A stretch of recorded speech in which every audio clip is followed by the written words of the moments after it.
Atlantic सागर में Titanic का मलबा दिखाने के लिए 5 लोगों को लेकर गई सबमरीन अब भी लापता है। लेकिन सबमरीन को लेकर एक ताजा अपडेट सामने आ रही है। वहीं सबमरीन से जुड़े एक ऐसे शख्स के बारे में जानकारी सामने आई है जिसने पहले ही इस सबमरीन के बारे में खतरों को लेकर अवगत करा दिया था, लेकिन उसने ऐसा करने के बाद अपनी नौकरी ही गंवा दी। पूरा मामला क्या है, चलिए आपको इस वीडियो में हम बताते हैं। नमस्कार, मैं हूं आपके साथ मेघना सचदेवा। आप मुझे देख रहे हैं लोकमत हिंदी पर। तमाम देश दुनिया की खबरों के लिए आप हमारे चैनल को सब्सक्राइब करना ना भूलें, बेल आइकन को भी जरूर दबाएं। दरअसल लगातार दूसरे दिन पानी के अंदर का शोर पता चलने के बाद अब इस पनडुब्बी के लिए तलाश और तेज हो गई है। टाइटैनिक का मलबा दिखाने गई सबमरीन को खोजने के लिए अभियान और ज्यादा तेज कर दिया गया है। ये सबमरीन 5 यात्रियों को पानी के नीचे टाइटैनिक के मलबे तक ले जा रही थी। खोज क्षेत्र को दोगुना करने के लिए इसका विस्तार किया गया है। अमेरिकी तटरक्षक ने कहा कि अधिकारी अब भी सबमरीन पर सवार लोगों को बचाने की उम्मीद कर रहे हैं, लेकिन अनुमान है कि टाइटन में ऑक्सीजन गुरुवार की सुबह ही खत्म हो रही है। एक अधिकारी ने यह भी बताया कि जिन ध्वनियों का पता लगा है उनसे खोज को सीमित करने का मौका तो जरूर मिलता है, लेकिन उनका सटीक स्थान और स्रोत अब तक निर्धारित नहीं किया गया है। वहीं एक रिमोट संचालित रोबोट जिसे कि बाकी जहाजों या सबमरीन तक नहीं पहुंच सकने वाली गहराई पर वास्तविक समय में समुद्र तल को स्कैन करने के लिए डिजाइन किया गया है, उसका खोज अभियान में महत्वपूर्ण स्थान है। लगातार उसी के जरिए खोज को आगे बढ़ाया जा रहा है। हालांकि ये सवाल बना हुआ है कि आखिर कैसे बचाव कर्मियों की टीम खोई हुई पनडुब्बी तक पहुंच सकती है, जो कि सतह से लगभग 12,500 फीट नीचे हो सकती है। दरअसल टाइटन नामक पनडुब्बी के सहारे 5 लोग रविवार को उत्तरी अटलांटिक महासागर की गहराई में पहुंचे थे, जहां पर टाइटैनिक डूबी थी।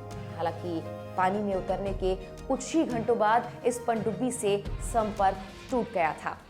इसके बाद लगातार पिछले कई घंटों से समुद्री जानकार और बचाव कर्मी इसे खोजने में लगे हैं। बताया जा रहा है कि पनडुब्बी में 96 घंटे का ऑक्सीजन था और अब कुछ ही घंटों का ऑक्सीजन बचा है।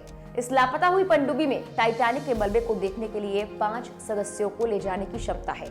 इसमें सवार यात्रियों में से एक की पहचान ब्रिटिश व्यवसायी हामिश हार्डिंग के रूप में हुई है। 58 साल के हार्डिंग ने रविवार को एक इंस्टाग्राम पोस्ट के जरिए अपनी इस यात्रा की जानकारी दी थी। इस पनडुब्बी में और कौन लोग सवार हैं, इसके लिए हमने एक वीडियो पहले भी बनाया था, डिस्क्रिप्शन में उसका लिंक है, आप देख सकते हैं। बता दें कि इस पनडुब्बी का वजन 10,432 किलोग्राम है और कंपनी की वेबसाइट के अनुसार ये 13,100 फीट की गहराई तक जा सकता है।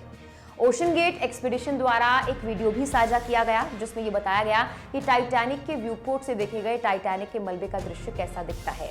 टाइटैनिक के मलबे को देखने के लिए ओशन गेट एक्सपीडिशन द्वारा ये यात्रा कराई जाती है, लेकिन इसी ओशन गेट से जुड़े एक व्यक्ति ने कुछ खुलासे किए हैं। न्यूयॉर्क टाइम्स की एक रिपोर्ट में ये कहा गया है कि साल 2018 में इस इंडस्ट्री के एक्सपर्ट ने ओशन गेट कंपनी की पनडुब्बी टाइटन को लेकर चिंताएं जाहिर की थी और कंपनी के सीईओ को खत लिखा था। इसके अलावा अमेरिकी कोर्ट के दस्तावेज के मुताबिक ओशन गेट ने साल 2018 में उस पनडुब्बी एक्सपर्ट को नौकरी से निकाल दिया था जिसने पनडुब्बी की सुरक्षा संबंधी दिक्कतों की ओर ध्यान दिलाया था। स्कॉटलैंड के पनडुब्बी विशेषज्ञ डेविड लॉकरिज ने साल 2017 में इस कंपनी में नौकरी शुरू की थी। उन्होंने पनडुब्बी में खामियों के बारे में जानकारी दी थी और चेतावनी जाहिर की थी, जिसे नजरअंदाज किया गया था।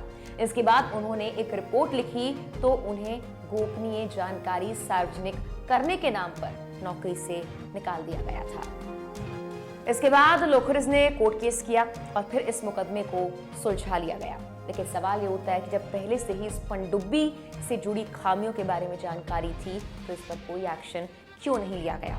क्या सबमरीन मिल पाएगी या आने वाले कुछ घंटों में तय हो जाएगा? फिलहाल के लिए इस वीडियो में इतना ही।